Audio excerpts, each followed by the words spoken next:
guys! Today we'll be recapping a story called Demon King's Doll Butler. Please like the video and subscribe to the channel. It helps us a lot. Enjoy! In this story, the world is divided into 3 realms. Middle Earth is where dragons and humans coexist with other races. The demonic realm is where demons and beasts live. And then there's the spirit realm, where souls wander before they're reincarnated. The spirit realm is supposed to be like a stopover for souls, but to our protagonist, it becomes her primary residence. She is the first human sacrifice in history since the beginning of human civilization. She doesn't know what or who she's offered to. Gods don't accept sacrifices, dragons have nothing to do with humans, and no human in their sane mind offers anything to the demons. In short, her death is in vain. Since then, she refuses to be reincarnated again, and her soul wanders the spirit realm for thousands of years. One day, she suddenly wakes up. In a body? The worst day of her afterlife comes when she unfortunately gets reincarnated. Well, not really reincarnated, but summoned by mages who are experimenting with giving life to a life-size porcelain doll. However, one mistake the mages make is giving her an incorruptible body, strong enough to handle the immense power of her soul. Yes, our protagonist is not some helpless soul reincarnated with a tragic past life, aside from being sacrificed, but an OP entity that can summon spirits and will-o'-the-wisps that can take the form of other entities. As the mages explain to her how she is summoned and how they intend for her to become their guinea pig, she sees the number of humans they have experimented on, imprisoned, chained, and starved. Repulsed by the scene and the outright filth of the mages, she summons the spirit of a dragon and annihilates the mages. Seated on the ruins of her outburst, the protagonist realizes she has nowhere to go. Though she can travel wherever she wants, there's nowhere she wants to be. She despises living among humans and longs to return to the spirit realm. However, with an incorruptible body, even crushing it will not send her back. Suddenly, Demon Lord Cardell, king of the demonic realm, appears before her. She recognizes Cardell as the grandson of someone she once knew in the spirit realm. She introduces herself as a test specimen who is powerful to the point of being immortal. Cardell knows what she wants: to die. With such a powerful and indestructible body, simple means are not enough to kill her. So he offers her a deal: to become his son's butler. He explains that demons possess one of 3 innate powers: absorption, seduction, and destruction. And as you guessed, his son is born with the power of destruction, the strongest of his kind. Cardell promises her that once his son is old enough to take over the Demon King's throne, his son will be powerful enough to grant her death. With this bargain, she accepts the role of the Demon King's doll butler. Having arrived at the Demon Lord's castle, Henry, Cardell's valet, interviews the doll but is proven unsuccessful since she has no information about herself other than being a doll. Not even a name or her previous name as a human. Henry brings her to meet the young master of the house, the future Demon King, Julian. He warns her to avoid mentioning awakening, explaining that Julian hasn't awakened in the past 200 years and cannot become a proper adult. Awakenings are the phases a demon must go through to mature and attain power. Newborns awaken in the first phase and become kids, who then go through the second phase to become adults, and finally awaken a third time to amplify their physical abilities. The process normally takes a century to complete, but more powerful demons tend to have a delayed awakening. Julian's 200-year delay means he is more powerful, and until his second awakening occurs, his mental age remains that of a 5-year-old despite existing for over 200 years. Henry and the doll arrive at the promenade, where they meet the young master.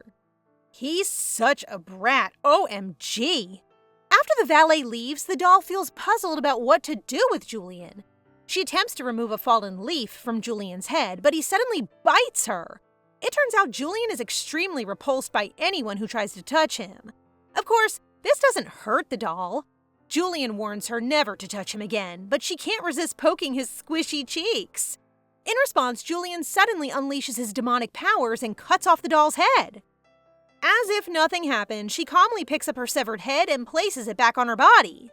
This astonishes Julian. Hoping to comfort the kid, the doll hugs him tightly. So much for no touching. Surprisingly, this doesn't cause the demon kid to have another outburst. even now that the doll is squishing his cheeks again. Suddenly, the doll hears the loud voice of a demon nanny rushing toward them, urging her to stay away and show respect to the young master. The nanny is furious and accuses the doll of trying to assassinate Julian. Without hearing any explanation, she calls the guards to capture the doll. As they rush toward her, the doll wonders if tightening the discipline inside the castle, including the guards, is part of her job description. Without further hesitation, the doll releases the will-o'-the-wisps to scare away the knights.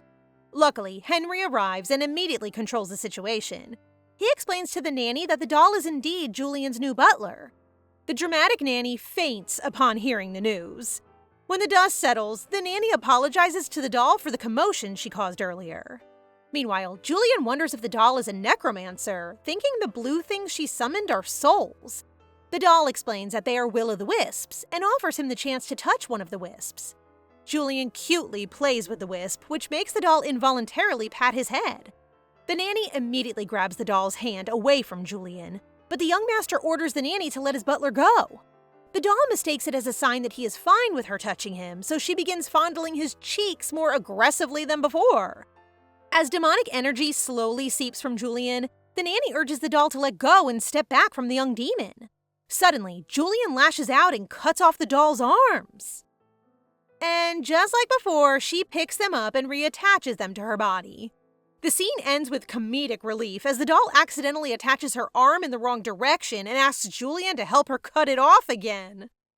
A week passes since the doll started working as Julian's butler. The little demon king has 5 outbursts each day, which means the doll probably has to reconnect her torn limbs or neck 35 times a week. Jeez! One day, Julian asks what the doll's name is, but she doesn't have any. Julian learns that the doll was never named, so he decides to give her one. Finally, no more addressing her as the doll. Julian calls her Perry because she reminds him of a peridot. A peridot is a gem with a yellowish-green hue that matches the doll's eye color, Perry. Julian brings Perry to his room and hands her a peridot bracelet.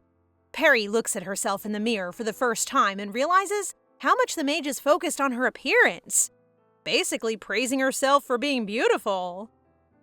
The young master decides to give her the bracelet, which Perry initially declines, but eventually accepts after Julian lashes out and cuts off her hand. Perry reminds Julian to avoid lashing out, as it damages not only the surrounding furniture, but also forces her to tediously pick up and reattach her severed body parts. Perry teaches Julian to ask nicely instead of hurting everyone and everything around him.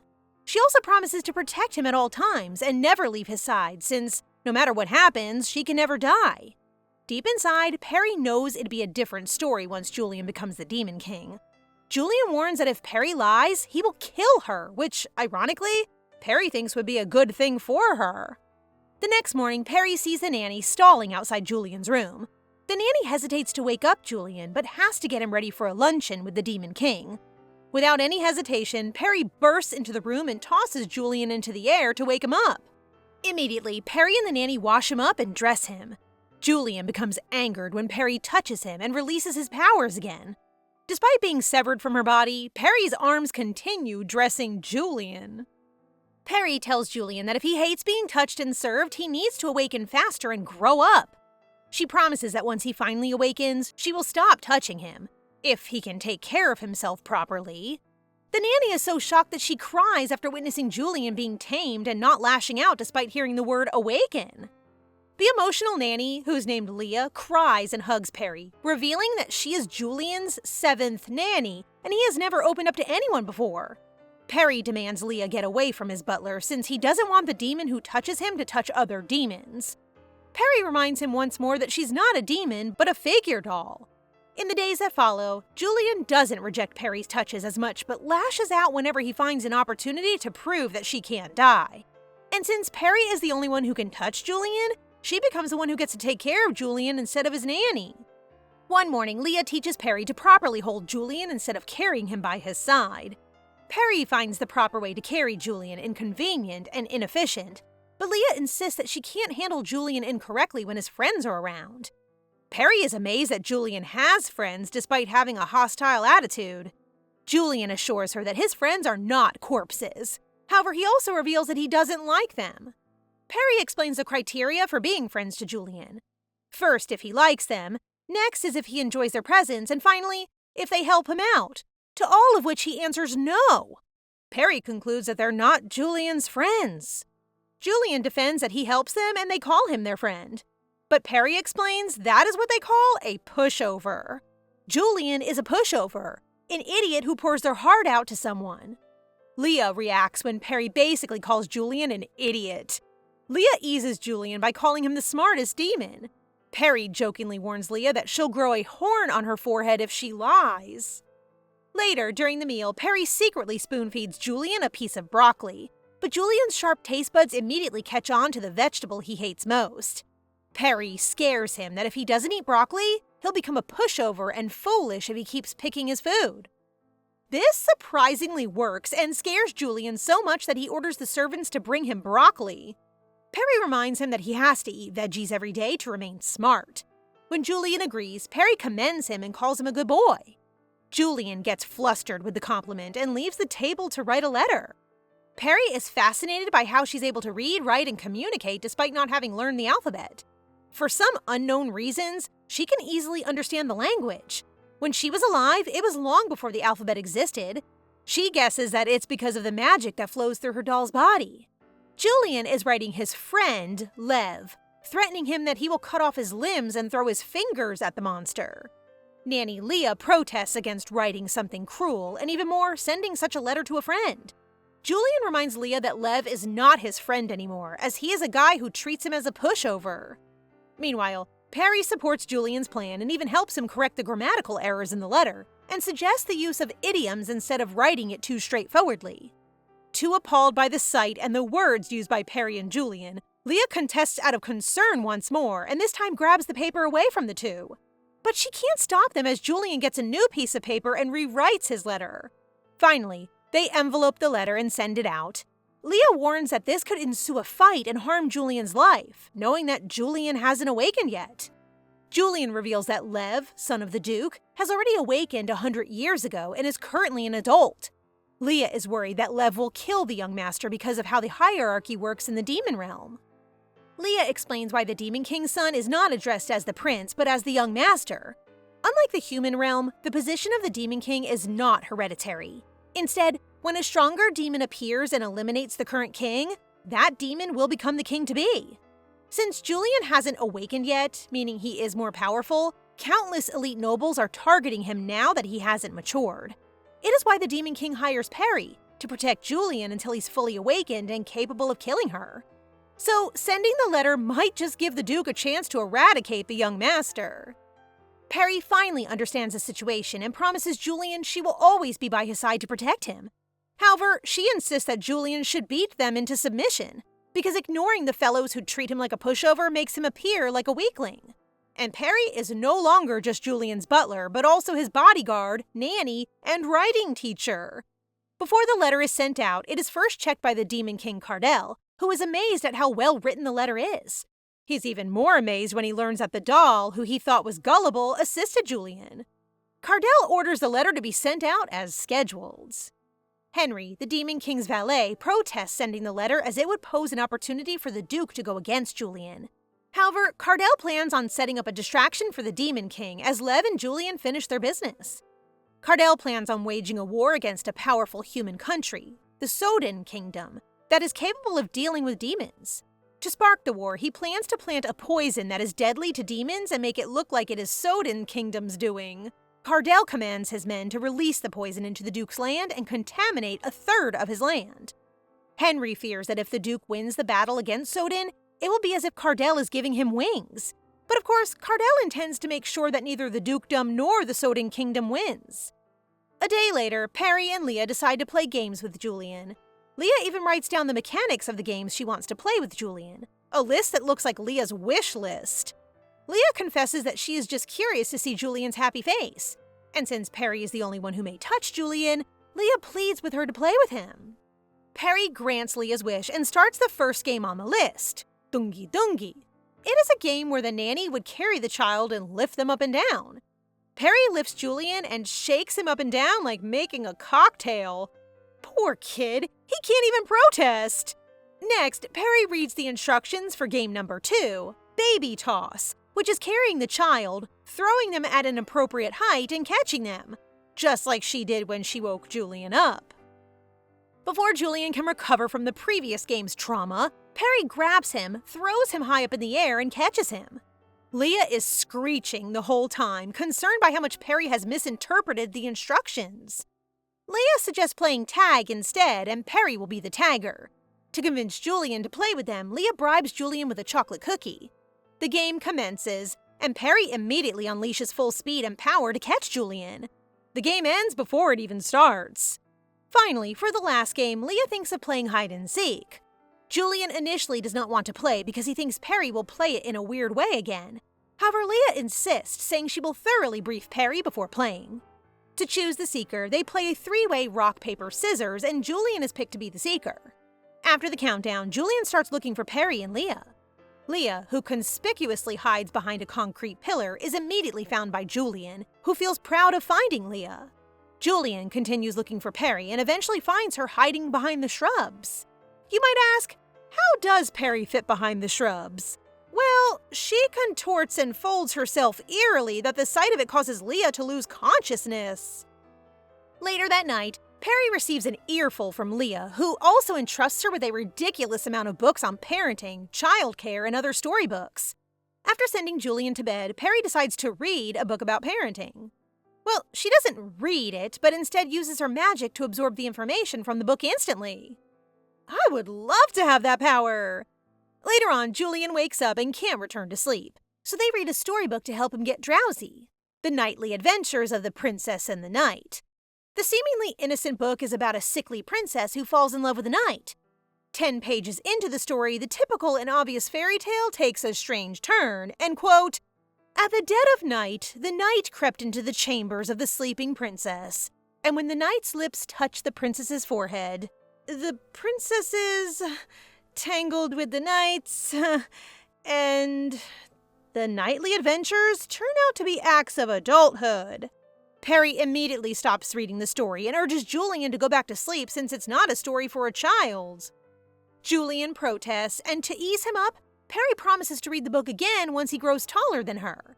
The next morning, Perry confronts Leah for giving her the book. Leah intended the book to be read by Perry alone to learn about demon culture and not as a sleeping pill for Julian. Leah immediately gets rid of the books. Perry wakes Julian up by tossing him in the air. This time, Julian has already gotten used to it as he is not mad about it anymore. During breakfast, Julian asks Perry what he needs to do to become an adult. But this question is also puzzling to Perry since back when she was alive, she was still a child and it had only been a few months since she transformed into a doll. Julian wants to become an adult to finish the story they read, but Perry disagrees, saying that he wouldn't be able to read it even if he became an adult because it's embarrassing. Julian reveals that even now, he is embarrassed since all his friends have already grown into adults, and he knows they're embarrassed to hang out with him. Aw, poor demon kid! Noticing Julian's sadness over not having friends, Perry reassures him that being a child isn't something to be ashamed of. She suggests that being kinder might help him make friends. Julian, unable to hold back, asks if he's a good or bad demon. Perry explains that good demons have friends. When he asks about his good side, she admits that while his tantrums are troublesome, his adorableness more than makes up for it. She almost mentions that he'll eventually send her back to the spiritual world, but wisely keeps it to herself. The next day, Julian looks for Perry, but when Nanny Anna offers to play with him, he silences her with a glare so chilling it leaves her trembling. The servants remark that Julian seems more childlike since Perry arrived, though his fierce glares still remind them of his usual temper. Julian abruptly asks Anna if he's cute. Startled, Anna reflexively agrees, but nearly faints when he follows up if he's still cute if he blows her head off. Poor Anna! But is it just me, or is he still cute? Julian thinks Perry is strange because from the moment they met, when he cut off her head before they'd even spoken, even when he screamed and threw a tantrum, cutting off her arms and legs, she calmly asked him to stop, calling his actions tedious. He wonders if her calmness is because she's a doll. Well, if I were him, I'd think so too. I mean, if she's a psycho, then that can't explain it. Curious about Perry, Julian threatens Anna, choking her until she gasps out what little she knows. Perry is a doll created by human sorcerers, imbued with her own will and bound by a promise to Cardell. Julian begins to worry that Perry might leave him. Her blank expression makes her seem like she could disappear at any moment. He wonders if fulfilling her promise to his father would make her stay.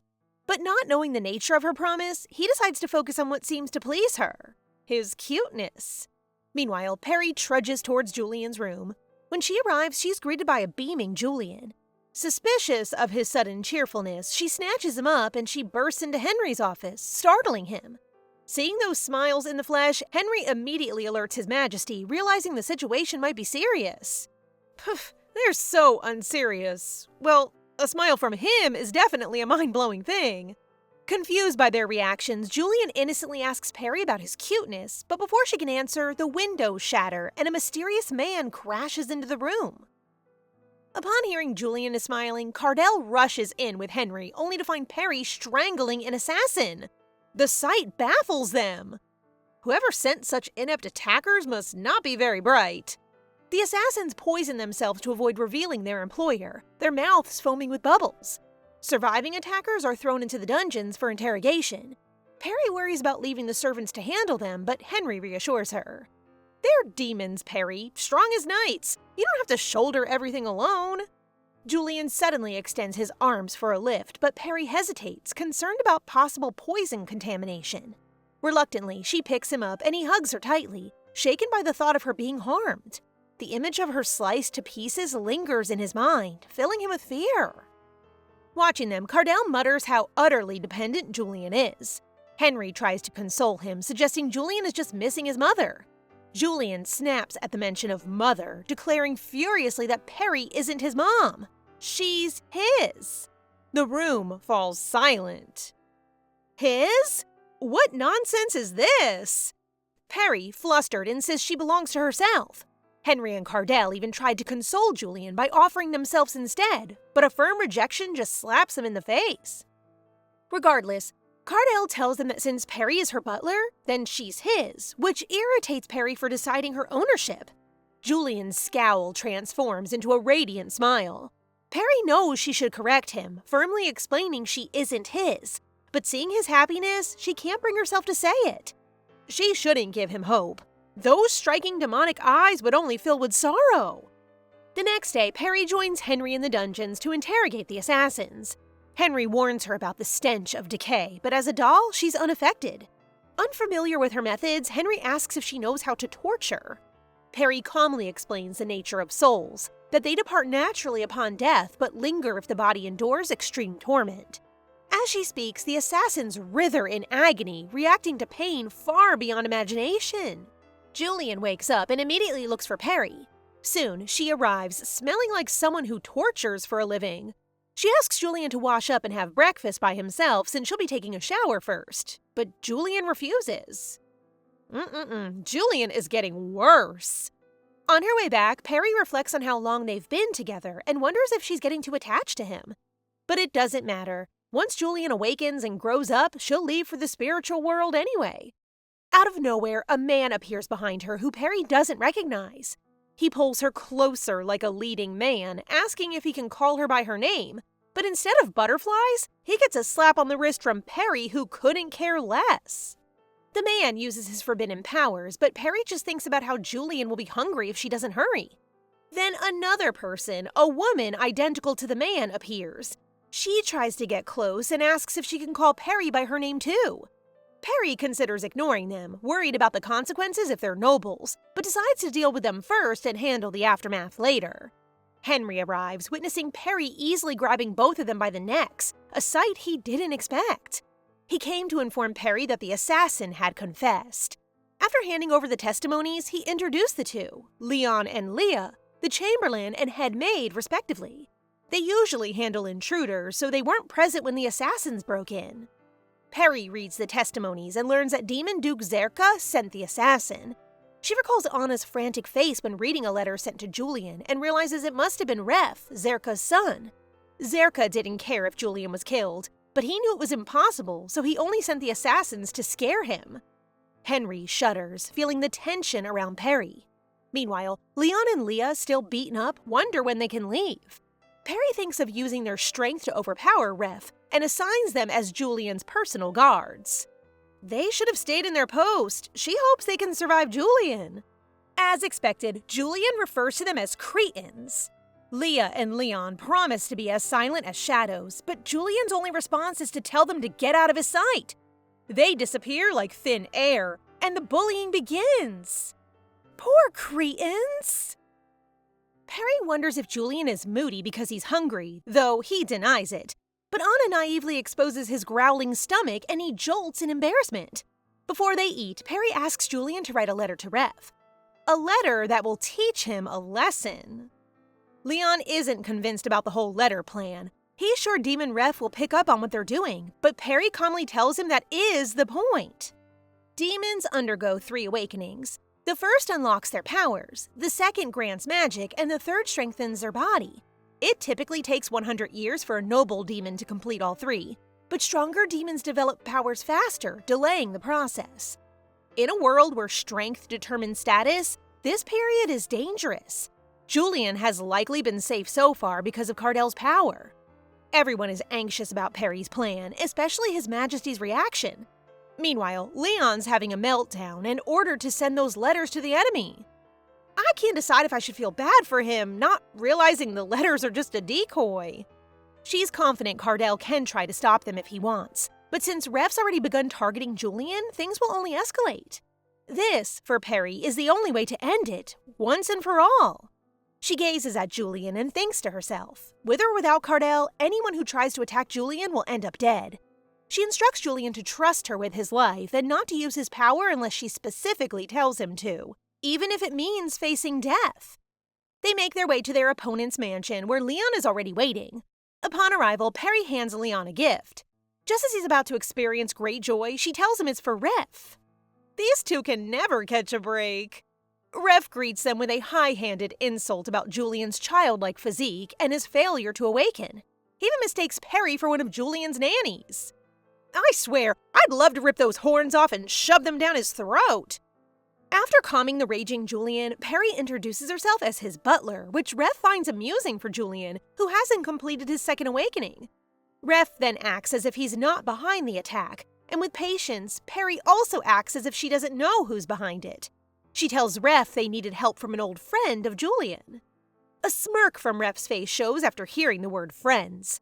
He saw Leon smiling from behind, and Ref then acted so high after knowing he's the Chamberlain and didn't even bring a proper guard, but burst out laughing at Leon, saying he's strong enough for a guard. Just laugh now. Leon's definitely stronger and way more handsome than you. Perry hands Ref the gift and tells him to open it immediately, since it's something that will spoil quickly. Ref, clearly irritated, opens it anyway. His mocking expression falters as he sees poison beads inside, and Perry nonchalantly reminds him that it's the attract gift he sent to them. Ugh, now I understand why Anna's so against this. Damn, Perry's fearless! As Ref is about to order his guards to seize them, Perry asks Leon to lock the room down instead. Ooh, this is getting so good! The next thing they know, Perry hands Julian a drink and tells him he can kill as much as he wants, right here, right now. The potion Perry gave Julian is a water potion laced with an extract of demonic absorption powers. It's typically used by high-ranking demons to amplify their abilities, and Henry specifically warned her not to touch it. Did he honestly think Perry would listen? Julian effortlessly takes down Ref's men, while Perry acts like it's the most normal thing in the world. Well, in the demon world maybe. How can someone so cute wreak such havoc? Julian suggests taking Ref, who's trembling in fear, to the castle. Perry comments that it's a shame the Duke isn't here. His demonic powers could help Julian awaken sooner. Leah and Leon disagree, insisting that they're nothing compared to the Duke. Perry simply says it wouldn't matter because she's here. As expected, Henry nearly loses his mind when he sees the bloody mess Julian's in, which Perry casually calls a little bit dirty. Leon even shoves Ref, calling him a souvenir. But what drives Henry insane is the fact that Perry did steal the water potion. The side effects could have stripped Julian of his own strength, leaving him with only absorption powers. Julian innocently asks if he's in danger, prompting Henry to assure him that he's not, but still tell him that he should drink whatever he's given. But Julian sweetly points out it wasn't just anything. It was a drink Perry gave him. He's fully entrusted his life to her. This makes me sad about the fact that Perry will die in his hands. Meanwhile, as an aide, Julian starts cleaning up the mess, asking what really happened at the Duke's castle. But when Perry casually says it wasn't anything serious, Julian's actions speak louder. He absorbed all the energy from the demons there. Perry even brushes it off as a children's squabble. A children's squabble? Seriously? What does a real fight look like to Perry? Henry is so stunned, but with no time to waste, he strides off to handle the adult matters, when suddenly Julian spits blood. They rush to him. A powerful force surrounds them, wounding Henry, and before they know it, they're standing in the Lake of Awakening. Julian's second awakening has begun. It's been a week since Julian entered the Black Lake for his awakening, and he hasn't emerged. Anna tries to console Perry by telling her that it is something all demons undergo. She shares how demons with powers of absorption go into the Blue Lake, those with powers of temptation go into the Pink Lake, and those with powers of destruction go into the Black Lake. She sure talks a lot. Perry understands everything as part of a necessary transformation. Still, her mind drifts to all the things she wishes she'd done for him. Her thoughts flash back to the time Julian made her eat broccoli. His innocent smile, his insistence on sharing the simplest meal together. It sure was a time when the little boy wanted nothing more than to share joy. But when Julian emerges from the lake, he won't be the same. Perry fears he'll forget her, but Anna insists that's impossible. Perry can't picture an adult Julian, not with facial hair, not with a more mature expression. If she had known how soon this change would come, she would have begged an artist to capture his smiles in his tiny hands. Leon, Leah, and Anna take turns visiting Perry. When Leon arrives, they talk. But Perry can't hide her worry. She fears something will happen to Julian, that he'll be trapped in the lake too long, or that he'll see how much she's failed him. She's terrified he might never run to her again when he wakes. She made him absorb demonic energy to protect his fragile feelings, knowing he always lashed out at the mention of awakening. But now, with each passing day, she's overwhelmed by a deep emptiness, realizing how much she truly cares for him. As night falls, knights prepare to strike, seeing this as their only chance to kill Julian, son of the Demon King, while he's vulnerable in the lake. But they hesitate. Perry emerges from the darkness, flames flickering around her like an ethereal presence. The soldiers mistake her as harmless, sensing no demonic energy from her, and decide to attack. Big mistake. Perry effortlessly takes down the men. She walks up to one soldier, tosses him a bright green ring, and tells him to deliver it to his master. In the midst of his fear, the soldier asks who Perry is. Perry wipes the blood from her face, her expression calm, and tells him she's just a butler. The bright moon casts its light over Baydale Castle as the knight turns to his master with troubling news from the lake. The Demon Duke, furious, receives the green ring from the trembling knight, his eyes widening as he recognizes it. He demands to know who was responsible. When he hears it's a mere butler, his mind races back to the only butler he knows, the one who stays behind the walls of Cardell's castle. The butler's presence, he realizes, is a warning. He presses the knight for details, especially about the butler's lack of demonic energy. The only conclusion he can draw is that she is no ordinary being. She must be a dragon. Wrong, but that's for later. A smirk spreads across his face as he orders an emergency meeting with the Demon Dukes. The dragons and demons have an ancient agreement, yet Cardell's decision to accept a dragon for his son is a direct challenge. A dragon stepping into the demon world could dethrone the Demon King. Meanwhile, Perry informs Leon about the attack. Leon suspects the attackers were in a rush, knowing Julian is vulnerable in the lake, unable to use his powers. Perry, sensing the danger, bans all demons except the 3 from the lake. Leon is amazed by goblins, wondering if Perry's a dark sorcerer. She tells him she's just a doll created by human sorcerers with no knowledge of dark magic. But when Leon comments on her beauty, Perry grabs him by the neck. Before Leon can protest, the sound of water from the lake catches their attention. Julian emerges, his black hair glistening in the sunlight, calm golden eyes, and horns the size of a hand. Taller than Perry by a head, he stands before her transformed. He embraces Perry as though a decade has passed, gazing into each other's eyes. She congratulates him on his awakening. The fire goblins bought intruders, the scent of blood in the air. Julian, now fully awakened, unleashes his power. He He thrashes the intruders with a wrathful glare and commands to tell everyone that Julian, the next Demon King, has completed his awakening. Julian orders the intruders to be dealt with, and Perry immediately kneels, ready to do the job. But Leon, watching innocently, is disappointed when Julian makes him handle the task instead. Despite Perry being much stronger, Leon can't argue with Julian's glare that screams death. Julian tells her that he doesn't want her touching anyone else because she's his butler. Perry can't help but tell him that he shouldn't be possessive, realizing that he hasn't changed a bit. The only definite transformation is his looks. She pats him on the head and tells him he can't act like that to his demon queen in the future. Now that he's completed his second awakening, he'll need to go on a journey to find his aide and his other half. Julian dismisses it, insisting he doesn't need anyone else. Perry is all he needs. He looks at her earnestly and says he likes her, but Perry replies that liking someone is not the same thing as being in love. Ouch, Perry! That's cold enough to freeze someone's heart! You can make a profession out of breaking hearts. But Julian has always liked her. She's the only one who's ever been by his side, the only one who broke down his iron walls, the only one he let into his life. Whether he liked her before he needed her or needed her before he liked her, doesn't matter to him anymore. He leans and asks if he can love her, but Perry could only give a no. The cruelty! My heart aches for him. After the rejection, Julian seeks out his father, Cardell, to ask what love really is. What's the difference between liking and loving?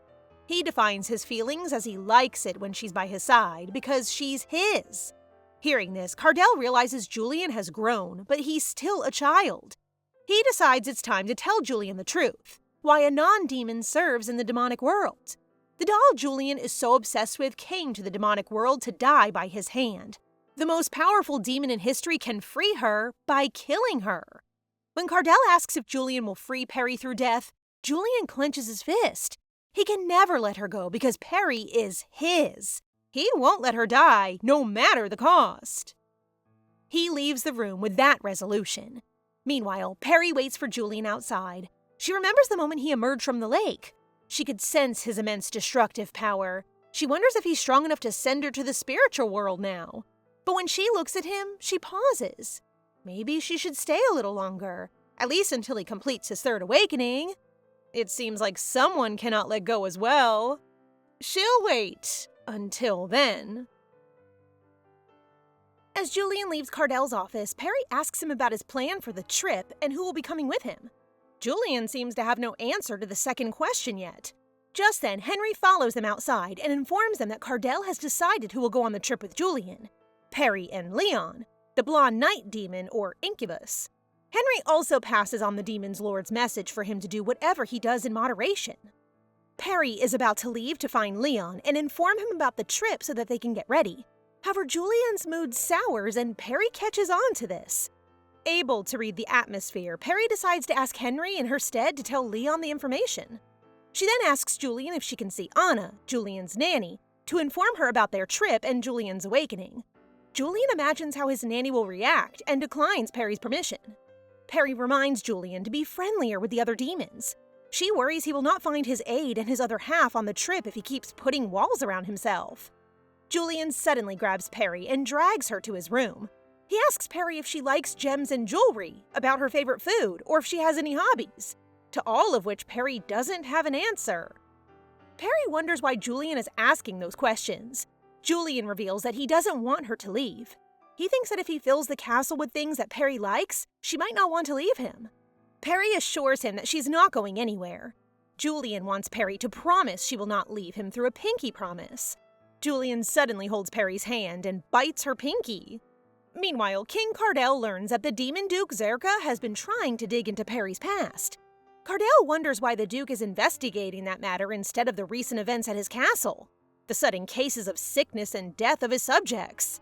Remember the poison from the Soden Kingdom that Cardell planned before? Cardell commands Chuck, one of his aides, to investigate why Zerka has become focused on the doll. When Chuck leaves, Henry, Cardell's valet, asks him if it is safe to send Perry on a trip with Julian when she's the subject of their enemy's attention. Henry also worries Perry will become a hindrance to Julian's cause of the trip, to find his mate and his aide, knowing that Julian has explicitly expressed his feelings towards Perry. However, Cardell thinks his son is all grown up and he cannot keep him protected forever. Who he thinks needs protection is Perry because Julian can destroy her at any time. Back in Julian's room, he is trying to make a pact with Perry through a promise with their now bleeding pinkies. He wants her to swear on her soul that she'll never leave him. I'm suspicious if this is just a simple pinky promise. Perry breaks free from Julian, stating that she can swear on anything other than her soul. She suggests that there should be many things that are just as important as one's soul.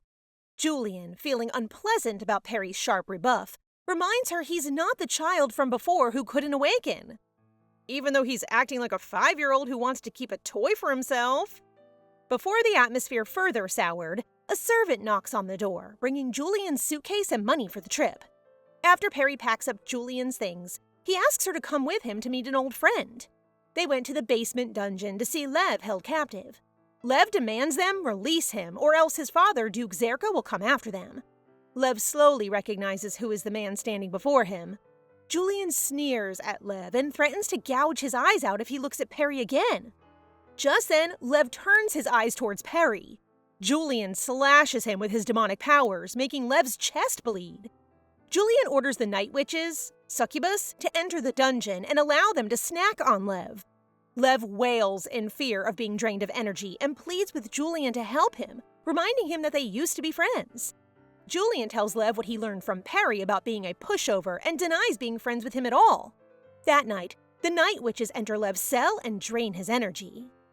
That evening, Cardell learns that Duke Zerka has entered their kingdom in search of his son. Cardell's aide fears it is only a matter of time before Zerka finds out where Lev is.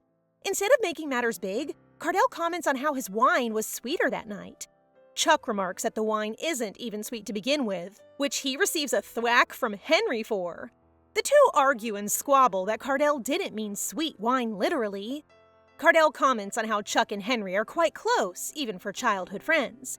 He also shares that he and the Duke used to be friends. Henry and Chuck immediately deny being close to each other. The Nile is a river in Egypt.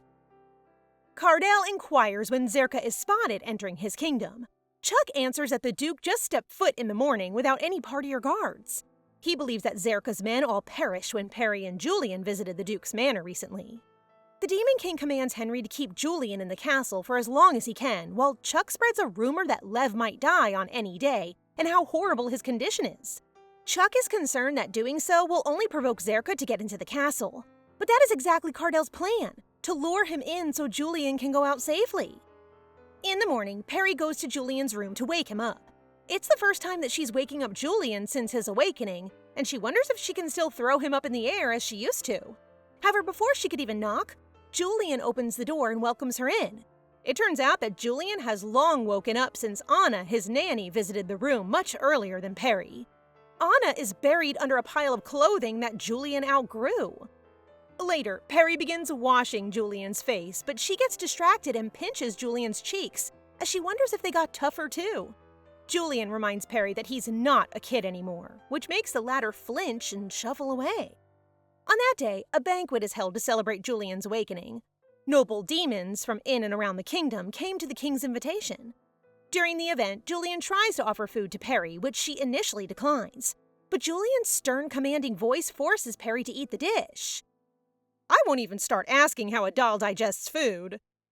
A tipsy demon comes to Julian and offers to pour him a glass of wine, which, to everyone's surprise, Julian accepts. Because of the sight, many other gawking demons come wanting to pour him a glass as well. Watching Julian maintain his composure makes Perry think that he has matured. He used to shoot his demonic powers at anyone who got near him, but now he seems to have grown out of his lashing tendencies. Henry comes to Perry and asks her to keep Julian from drinking too much.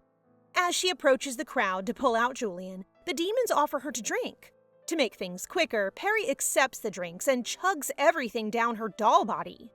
Now that they are on the balcony, away from the other demons, the not-so-drunk but more than tipsy Julian suddenly opens up to Perry. He reveals that his father told him he was too attached to Perry. It is the same to his mother, who had a hard time because his father was too attached to her as well. Perry comments that Julian's mother must have been very strong, and Julian answers that she too, Perry, is very strong.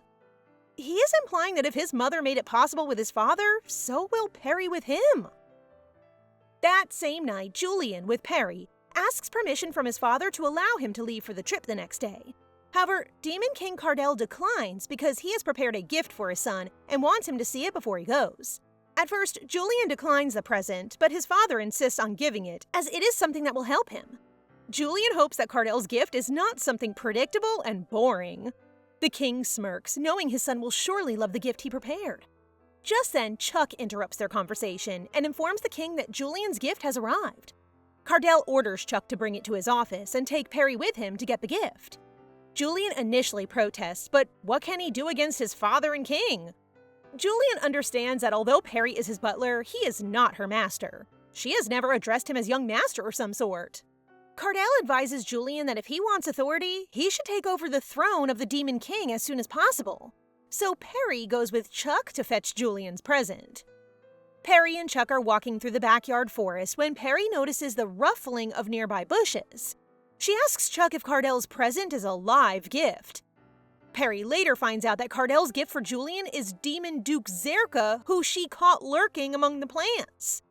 Zerka demands respect from the two and calls them insolent fools for treating him that way despite knowing his status. It turns out the king's plan to lure the duke worked. Chuck informs Zerka that Cardell is waiting for him and that all the rumors about his son being tortured are true. As soon as they arrive back in the castle, Cardell presents his gift to Julian. Zerka demands to give him back his son. Julian asks his father why a useless duke is his gift. This provokes Zerka, who tries to attack Julian. Suddenly, Perry jumps in front of Julian and receives the blow while whacking away the duke. Henry subdues Zerka to the ground. The duke's demonic energy lingers on Perry's neck, but she amazes everyone when she simply brushes it away as if it's nothing powerful. Julian tells Zerka that Perry is a doll, and a level of power such as Zerka's is not going to kill her. The now angry Julian takes Zerka with him to see his son Lev. Before leaving the office, King Cardell notes Julian is being merciful to an unwelcome guest, Zerka. Julian answers his father to wait and see if he's being merciful or not. He then drinks a potion that temporarily gives him absorption powers, which makes his father remark that Julian really does take after his mother, Julia. When they arrive at the dungeon, Julian orders the night witches to leave them be. They have done their job of almost completely draining Lev's energy. Duke Zerka immediately rushes toward his son. Julian informs Zerka that his son is only there for failing to realize his weakness and trying to kill him. In addition, Perry breaks the news that Lev has been embezzling funds to hire men from a guild to assassinate Julian. Unable to accept the truth, Zerka tries retorting, but Julian immediately gets the upper hand and stabs Zerka. Perry sees the demonic powers coming from Julian and realizes that it must have come from the water potion of absorption. Perry reminds Julian that there will be side effects to drinking the potion. Julian assures that he will not lose his destructive powers, but he wishes that Perry would be a little considerate towards him. I think he's assuming that Perry's worried that he'll not be able to kill her if he loses his destructive powers. Now that the Duke and Lev are no longer a threat, Julian wonders if his father will not let him go on his trip. Julian arrives at his father's office and informs him that the job is done. The Duke and Lev no longer have any demonic powers, so they are now more useless than humans. Cardell orders Chuck to release Zerka and Lev, and to announce that Zerka no longer has the title of a demon duke, and it was all Julian's doing. Chuck is also to spread the detailed rumor about how they tried to kill Julian. Once things have cleared, Julian inquires if he is now free to leave for his trip. The king wonders why his son is in such a hurry to leave, but it also has always been his wish as well for his son to meet his mate and aide, awaken for the third and final time, and take the Demon King's throne. With that, Cardell allows his son to leave for his quest while he holds down the fort of the future Demon King. The following day, before Perry and Julian leave for their travel, Henry gives Perry a magic scroll that is connected to the Demon King's castle. The scroll can be used anytime when Perry needs to go back to the castle or if she needs to report any issues. Henry worries that Perry will have a hard time during the trip, considering that Julian is unusually attached to her. In case of emergency, Henry urges Perry to use the magic scroll to escape. I wonder what kind of situation Henry thinks requires Perry to escape from Julian. However, Perry is positive that Julian will easily forget about her once he finds his aide and mate during the trip. As soon as Leon arrives, he receives a beating from Perry for being late. After a couple of punches, the three of them are set on a journey to find Julian's mate and aide. Of course, Leon is only there to carry everyone's luggage. While preparing to leave, Perry reveals that she does not know how to ride a horse, which shocks Leon. After all, Perry is all-powerful and invincible, yet she does not know such trivial skills as horseback riding. Initially, Perry summons a divine beast that she can ride on. However, Julian offers her to ride with him. Gosh, we have the typical hold my waist if you don't want to fall horseback riding scene. As they're about to trot, Perry reveals to Leon that there are many things that she can't do. She's all-powerful, but not all-knowing. Another thing that she can't do is die. This information sounds like a joke to Leon, and he assumes Perry only said that because she's not yet ready to die. But Perry means it quite literally. She cannot die. Julian falls silent as he listens to the conversation about Perry's death. Perry notices the change in Julian's demeanor and inquires why they're not going yet. Without another word, Julian commands them to begin their journey. They're off to the largest city in all of the demonic world, Delcaon. Not for long, they are now approaching Delcaon, where a festival is currently taking place. Quite knowledgeable of the city, Leo educates them that the city holds a festival during the season when the loca flower blooms. He only knows this as it is the perfect time and place to find someone to suck their energy dry. He is an incubus after all. Being the largest city where many demons, humans, and other species live together, Perry hopes it'd be the perfect place for Julian to find his aide and his other half. The city is filled with giggles and noise from people who came to celebrate the festival of the loca flower. Leon, who is very excited about the amount of people he can potentially suck off energy, immediately asks permission to roam around the city to find his first victim. Meanwhile, Perry asks Julian to watch over Leon while she gets them something to eat. While Perry is lining up in a long queue to buy demonic beast skewers and loca juice with honey, a man tries to invite her to have fun with him. Even when Perry declines the man and tells him she has companions, the man insists on himself and attempts to touch Perry. When the man asks Perry what kind of demon she is, Julian, who stands next to them dragging Leon, answers that Perry is his butler. The man challenges Julian, saying that just anyone can be called a master, and asks if he is a son of some rich house. Perry attacks the man and warns him that he is addressing a man from a family far more distinguished than a simple rich house. The people who are lining up suddenly shuffle away to allow Perry to get ahead of the queue after hearing Julian ask what is taking her so long to get the food. Later, the three enjoy the food they bought from the stall, and the topic of their lodging comes up. However, Perry hasn't prepared for this because she doesn't sleep and has forgotten that her companions are not as heavy-duty as her. After Julian finishes his loca juice, he decides to buy more skewers. But it isn't for him, it's for Perry. Julian smiles like a child after he successfully fed Perry the skewers. That is when Perry notices people are paying attention to him no matter their gender, as if they're all in awe of Julian's looks. While they continue walking, Julian suddenly staggers, feeling dizzy. Julian complains of feeling hot and itchy, and as if his mind is going blank. Perry suspects ranging from an allergic reaction to food poisoning. Just as things seem dire, Leo arrives too enthusiastic for the present situation. However, with just one look, Leon knows it was the effect of the loca juice. It turns out the juice is an aphrodisiac. How surprising! Like, loca literally doesn't mean crazy. Perry scorns Leon for not telling her earlier about the drink which now Julian must have drank 2 mugs of. Perry immediately looks for an inn and rests him as he goes through the phase. It is not poison, so there's no antidote or medicine for the effects of the loca juice. All they can do is wait for it to subside. Or to deal with it by you-know-what. Now, alone together, Julian asks Perry to stay with him forever. Perry doesn't give a response, but hugs Julian and tells him that everything will be all right. But Julian gets the message that Perry doesn't intend to be with him forever. Perry knows that once Julian finds his other half on their trip, she will have to return to the spirit world where she truly belongs. Suddenly, Julian draws Perry dangerously close and asks if he may kiss her. Back in the Demon King's castle, Cardell and Henry worry that they may have mistakenly sent Leon with Julian and Perry as they regard him as not very trustworthy. But Cardell trusts that Julian and Perry can handle themselves. Henry notes Julian's unusual attachment to Perry. It isn't love, but obsession. But Cardell again trusts that Julian is responsible and well aware of how he feels. Whether or not what Julian feels is love, Cardell believes that there's only a hair's breadth between love and obsession. Out of the topic, Cardell orders Chuck to leak fake information to the Duke's Information Guild about a piece of evidence that Perry is a dragon. With this information, the nobilities of the demonic realm will have to take action. Cardell wonders what decision Julian will make when he hears of the rumor. I think Cardell is only trying to help Perry achieve her dream, death, by orchestrating a situation that'll push Julian to destroy her, as he promised Perry when they first met. So guys, what do you think of this story so far? Please subscribe and turn on notifications for updates on this and all our other stories, so you can be the first to find out when they're out. Thank you so much for your support. See you in the next one!